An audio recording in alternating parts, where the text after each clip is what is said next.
इस्लामाबाद से पाकिस्तानी अवाम के लिए एक तशवीशनाक खबर सामने आई है। एक तरफ अवाम पहले ही बिजली और गैस के भारी बिलों से निढाल हैं, तो दूसरी तरफ हुकूमत ने IMF को बिजली और गैस की कीमतों में मजीद इजाफे की बाकायदा यकीन दहानी करा दी है। बजट मुज़ाकरात के दौरान किए गए ये फैसले आने वाले दिनों में हर पाकिस्तानी की जेब पर भारी असर डालने वाले हैं। आज की इस खास रिपोर्ट में हम आपको बताएंगे कि हुकूमत ने IMF के सामने किन शराइत पर घुटने टेके हैं।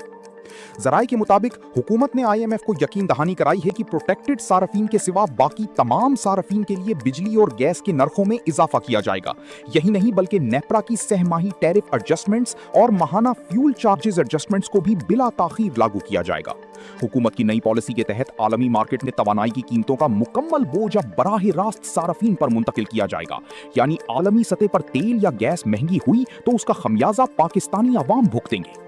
ब्रीफिंग में IMF को बताया गया कि हुकूमत तवानाई के शोबे में गर्दशी कर्जे को कम करने के लिए सख्त इकदामात कर रही है। हुकूमत का हदफ है कि माली साल 2031 तक बिजली के शोबे का गर्दशी कर्जा मुकम्मल तौर पर खत्म करके सिफर कर दिया जाए। इसके अलावा IPPs के साथ जुर्मानों और अदायगियों से मुताल्लिक मामलात को जून 2026 तक हतमी शक्ल दी जाएगी।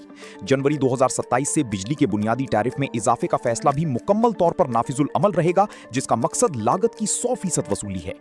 रिपोर्ट के मुताबिक हुकूमत ने बिजली की तकसीमकार कंपनियों डिस्कोस की निजकारी का अमल भी तेज कर दिया है।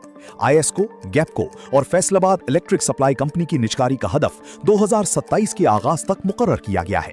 IMF को बताया गया है कि माली साल 2027 के लिए बिजली पर सब्सिडी सिर्फ 830 अरब रुपए तक महदूद रखी जाएगी, जो GDP का सिर्फ 0.6% बनती है। ये सब्सिडी सिर्फ ज़रई ट्यूबवेल्स और इंतहाई कम आमदन वाले तबके के लिए होगी। हुकूमत के ये इकदामात IMF को तो मुतमईन कर सकते हैं, लेकिन सवाल ये है कि पहले से पिसी हुई आवाम महंगाई के इस नए तूफान का मुकाबला कैसे करेगी। क्या बिजली और गैस की कीमतों में ये इजाफा मईशत को सहारा देगा या आम आदमी की जिंदगी मजीद अजीरन बना देगा? अपनी राय कमेंट्स में जरूर दें।